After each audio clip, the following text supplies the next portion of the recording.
Welcome to Care More, Be Better, a podcast for people like you who care about the social impact of conscious companies and everyday heroes. Hear inspiring stories from those who put people and planet before profit and personal gain. You'll learn how you can make a difference, vote with your dollars, and get involved today. Here's your host, Karina Belizzi.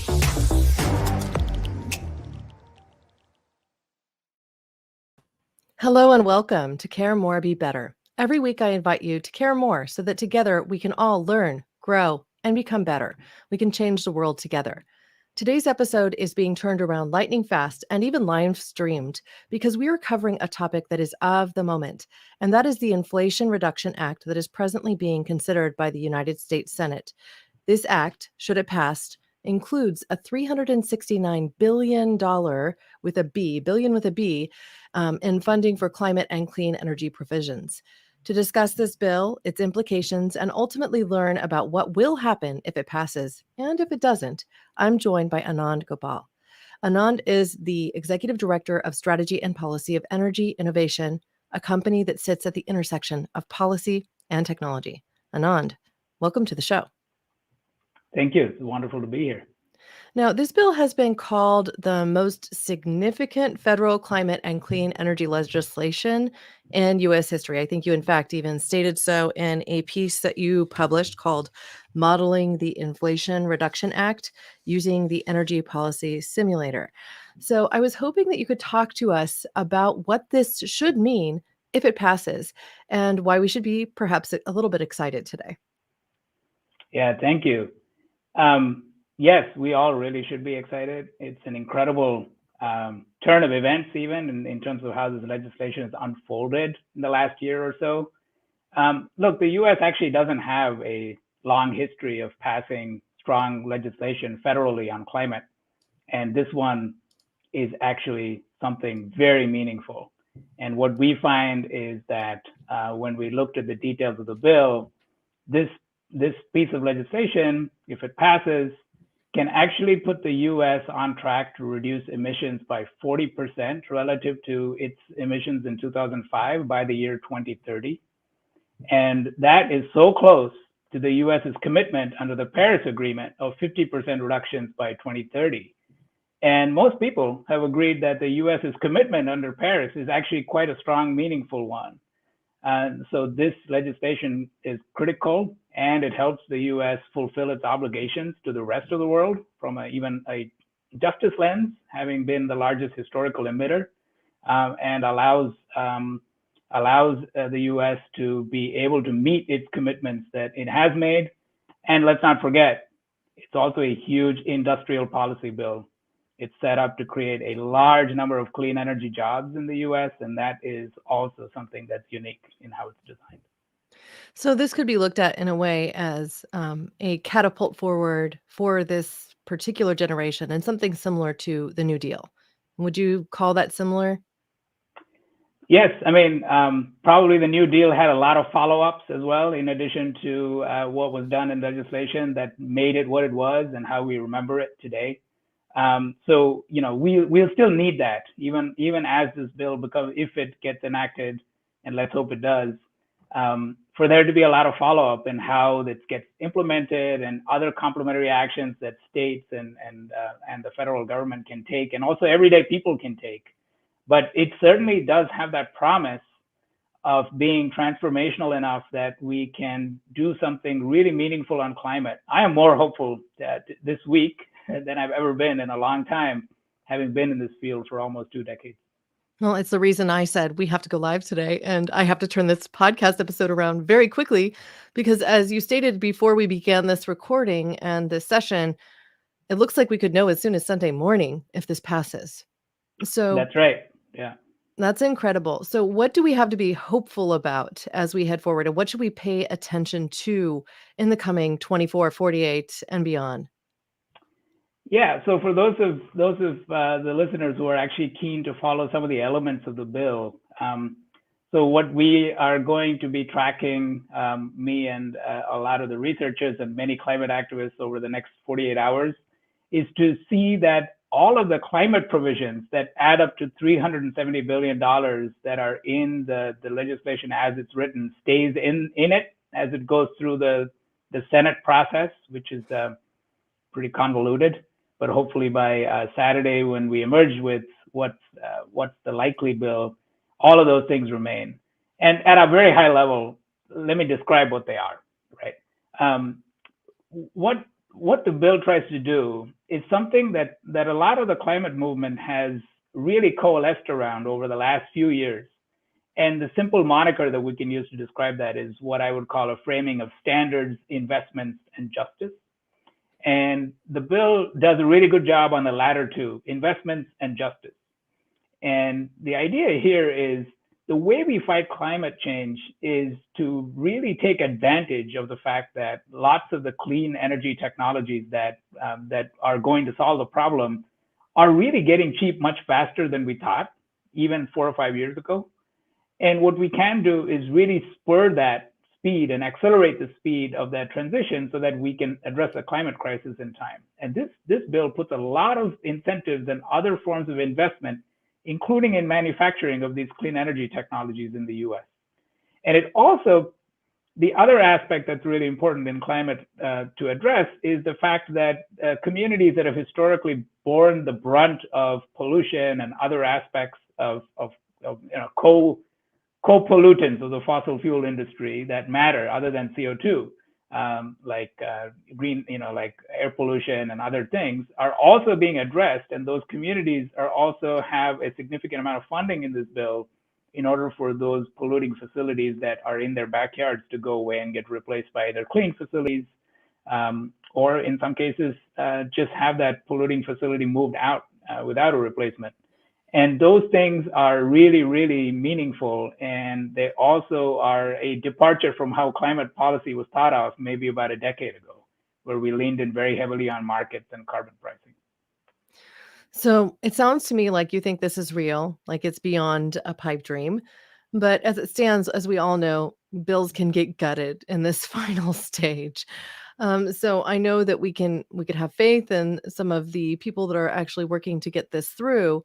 And we are relying specifically on all 50 of our senators who are Democrats, as well as the tiebreaker of Kamala Harris, to ensure that this actually does pass and in as close to its present state to actually retain what's meaningful. So I guess what I'm getting at is that we're still in the midst of the politics of this all. So I'm curious to know if you have any insights into what could be changed or what's on the table to be chopped right out of this bill. Yeah, I do have some insights, but probably not any more than the average person closely following the news on this. It does look like the main concerns were for Kirsten Sinema, the senator from Arizona, was actually items that were fairly unrelated to the climate provisions in the bill. It was about certain tax provisions that were in there, and it looks like that has now been resolved. Now, with that, I think the Democratic side is now, as far as I understand, fairly happy with everything that's in there. And yes, we need every single person on the Democratic side to be present, as well as Vice President Harris to also be present in order to get this through. So the only hurdles now that remain are whether the Senate parliamentarian looks at the certain provisions and makes a decision as to whether or not those things fit within reconciliation. Our team and also lots of colleagues and others who work in the climate space are fairly confident that the climate provisions, that the way they're structured and put in there, are unlikely to face any risk. It is possible that there are other elements of the bill that I'm not super familiar with, either in prescription drugs or in tax policy, that may be a little bit more at risk. But we are very hopeful that the climate pieces will not be adjudicated by the parliamentarian as risky or as not fitting with reconciliation. Well, you did allude to something I planned to ask you, which is that essentially critics of the plan say that it will increase taxes, even while Biden says that it won't. So what is the reality? What can we expect? As far as, we're not an expert on the tax policy side of the bill, but what we've studied essentially is, let me comment on how the climate side actually makes a huge difference for everybody. We know that the way the provisions are written, it's not increasing taxes on anybody directly, but indirectly, there's huge benefits for the average American consumer. Just what's happened right now in the climate world is something that a lot of people are not aware of, and this is something that is also a recent trend. We are on the cusp of lots of technologies that we take for granted in our everyday lives, our cars, our natural gas furnaces, our stoves, how we generate our electricity and use it. All of those things that the way we used to do it, the way we still do it in many cases, burning fossil fuels in order to make them and to propel our vehicles, are all so close to being on the verge of being much more expensive. And what this bill does is it makes those cleaner options that are already getting quite a lot cheaper, much cheaper. And so we're soon going to be in a world where essentially it's just going to be cheaper for average Americans to like switch to climate consistent, living, and actually save a ton of money in the process. Now, our team hasn't yet run the full numbers on the consumer savings, but some of our friends at the Rhodium Group have put out some numbers that the savings at the consumer household level on average from the provisions in the bill could be as high as $1,800 a year, which who would have thought that, right? I mean, a few years ago, climate was always thought of as like, you have to make this sacrifice in order to like address this problem for future generations. It turns out, thanks to lots of innovation, lots of good policy, that we may not need to make that kind of sacrifice, actually. We could benefit from day one. I think one of the things you're alluding to are the tax credits for things like installing heat pumps in your home, as opposed to using air conditioning and also a centralized heat mainframe that would be something of what we call an older technology, because those are gaining steam. They require less energy. They also do require that you do an assessment of your home's insulation and things along those lines. But if you're getting tax credits to do things like that, it can be an incredible long-term savings as well as just plain more efficient, correct? That's exactly right. All of these technologies, particularly heat pumps and electric vehicles, they save you money after you buy it every day by a huge amount. Mhm. What this bill is doing is it's also helping you save money before you buy it at the price level of the appliance, right? So it's Right. going to help something that used to be an upfront increase in cost and then savings over time to be an upfront savings in cost and savings over time, which is Which great. is incredible. Yes. Yeah. All right, great. So, one of the things that we actually covered in earlier shows had to do with the need to retrain people that are working in coal, gas, and propane into jobs that will retrofit buildings, use heat pumps to cool them, and build that green infrastructure. So, in your opinion, it sounds like this bill will help us do that, essentially create the infrastructure so that we can move in a healthier direction where we're not consistently just consuming more and more energy. Yeah, thank you for raising this. One of the things that is really the people who really do need a helping hand from us as a society are the folks who have been workers in the fossil fuel industry. They're not the ones who set the policies of the fossil fuel industry in the past, and they deserve a chance to be able to also contribute to the clean energy economy. What this bill does is it gives strong incentives for any producers, manufacturers who want to set up facilities to manufacture heat pumps or batteries, solar, wind in the US. And then what that's going to need is a lot of labor. And guess who's going to have the skills to do it? There's going to be a lot of people who worked in the energy industries who are going to have some of the skills to do it. But I don't want to sugarcoat this. The bill is giving that incentive and the money to be able to take advantage of it. But it does require a collective effort from various levels of government and companies as well to honestly then retrain workers who are in fossil fuels to be able to like help us build the clean energy industries of the future. Let me say one thing though, there's a clear, immediate opportunity. So one of the things that we find when we do our energy systems analysis for what the future looks like, the future looks, if we're going to be climate consistent, is going to be a world where a lot of things run on electricity. And in order for that, we need to have lots of clean electricity. And one of the most promising technologies that the US is actually currently lagging and can really catch up on is offshore wind. Mm-hmm. And offshore wind is one of the most promising new renewable energy technologies, lots of installations in China and the UK. And this bill now gives significant incentives for that.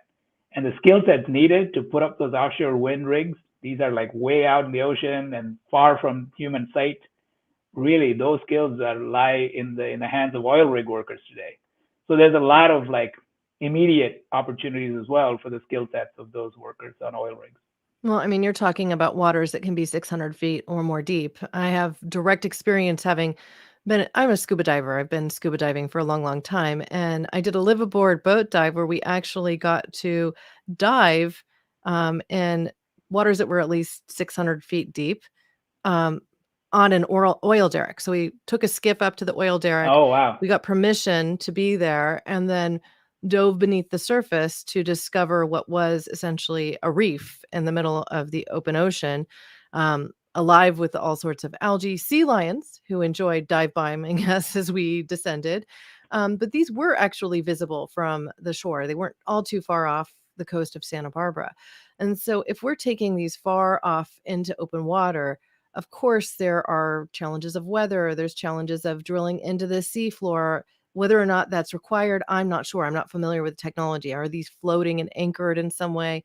How is it actually designed? They are. Yeah, just to be clear. Fortunately, unlike oil, there's no reason to drill underneath. You just have to make sure that it stays stable even on the ocean.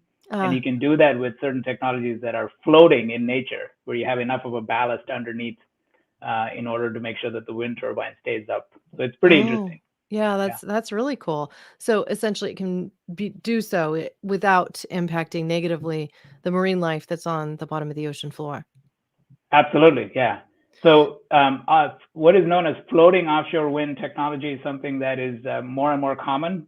It's being installed right now. There's some big facilities off the coast of Scotland, and to do that here on the U.S. West Coast is also, it's something we'll need because the ocean gets very deep off the West Coast. And when you do that, you don't actually need to disturb anything on the sea floor.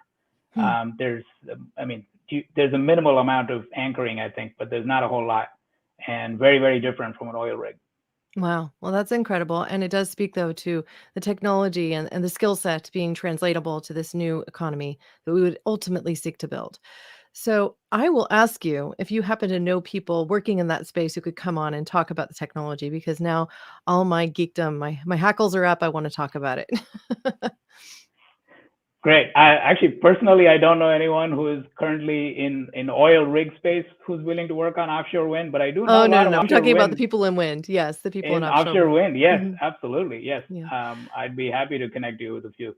Yeah. Now, I've been approached numerous times over the course of the last few weeks by people working in oil that are essentially arguing that we're going to need for oil and propane or gas, natural gas, to be part of the transition and that we shouldn't ignore these conversations with them. What is your position on that? And do you think we need to provide airtime to those individuals who are still retaining a foothold in the oil space? Look, I mean, the reality is when the oil and gas companies speak about this, when they use this terminology, they're actually kind of hedging on acting on the most important actions this decade that they need to take. They usually speak about a future where they will do something differently, but then it's too far out for the climate. Mm-hmm. If it's oil and gas workers who are worried about their future, I completely understand. It is a real concern, and finding a way for them to land well is important, and it really matters in lots of the work that we do. But just at the high level, to be very, very clear, the IPCC has said recently in their latest report that there is no more room for new exploration and drilling of oil and gas in order for us if we're going to stay within 1.5 degrees C of warming. So the science is pretty unequivocal on that, right? I'd love to believe that there's a different future where we can have lots more hydrocarbons in our economy, but there simply isn't likely. Now, the other thing that people will point to is they'll talk about technologies that are about, sequestering carbon underground, removal of carbon from the atmosphere. And to some extent, we might need these in a future where warming is a little bit more extreme. But what we find, though, is that the cheapest way to solve our problems on climate is actually to stop combustion where we can. Mm-hmm. And electricity is a wonderful fuel, and it can do everything we need to do more quietly, cheaper, and better for a lot of the stuff that we use in our everyday lives. So even for an everyday person, it's better to move to electric. Yes. Well, I tend to agree with you. So, as the general public, what can we do to ensure that this bill passes? What would you advise people listening who might really want to do their part in ensuring that Congress and the Senate hears them? What would you advise them to do? Most important, this weekend, please, or even today, call your senator. Let them know how important this is for our future, for not only the future of Americans, but the world as a whole. This is something that the U.S. can do that can help humanity and other species on the planet for generations to come. Tell them how important it is for you that they pass this bill. And if you live in a purple state, particularly folks in Georgia or Arizona or West Virginia, and we have Democratic senators from those states, and it's really important that people call them and let them know how important it is that they get behind it. Well, thank you so much for that. Now, Anand, if there is a question that I haven't asked that you wish I had, what might it be? And if you could ask and answer that question, or you could also just leave us with some parting thoughts. Thank you. Well, I think the important question that I've thought about that we should all be really prepared for is like what does this mean for the climate future of the world as a whole, right? And when you think about it that way, rightfully the U.S. has been a target for lots of countries in the global South for how the U.S. has actually taken up so much of the carbon budget, so to speak, since the Industrial Revolution, the U.S. and Europe. But in the last few months, in such an unexpected way, in some sense, because the politics have shifted back and forth, both the European Union and the U.S. are now, assuming this legislation passes, are now on the verge of taking such meaningful action to reduce their emissions this decade that it doesn't right all the wrongs of the past, but it really is a meaningful step forward for the planet as a whole. And I'm hopeful that all of our friends from the global South, I myself am an immigrant from India to the U.S., are going to engage in a much more productive way in addressing climate change for the sake of all of our futures. Well, thank you so much for that. Now, I have to ask, am I able to make this available to my audience, this paper that your team has written? Yes, it's publicly Great. available. Please feel free to share. So I will include that with show notes as well as on my website, caremorebebetter.com. So thank you so much for joining me today, Anand. Where can people reach out to you and to your company if they're curious and want to learn more? Great. So we are online as a company at energyinnovation.org. And I am also on Twitter at Anand RG. And you can also please feel free to reach out to us at media@energyinnovation.org. That's fantastic. As I stated before, I will be sure to include all of this with show notes as well. All you have to do is go to caremorebebetter.com or to your local podcasting platform after this airs. I'm going to do my best to ensure that this gets out this weekend so it can be of the moment and potentially even influence people to go ahead and do that. Call their senators, call their local legislators, and just ultimately make sure that their voice is heard, that their legislative body understands that you want this bill to pass. Now, if you have any questions for me or for Anand, I encourage you to go ahead and send me an email to hello@caremorebebetter.com. It's a simple way to reach me. You can even go to the website, tap on that microphone in the bottom right-hand corner and leave me a message. You can do so from your mobile device or your desktop. You can review that message before you send it. And if you say in the message that you're okay with me sharing it, I may even include it with a future episode. Thank you so much for joining me today. This has been Karina Belizzi with Anand Gopal and Care More, Be Better. Have a wonderful day. Thanks for listening to Care More, Be Better, a podcast for social good. To make sure you never miss an episode, subscribe, rate, and review wherever you listen to podcasts. And share with your friends to help us reach more people and spread more social good.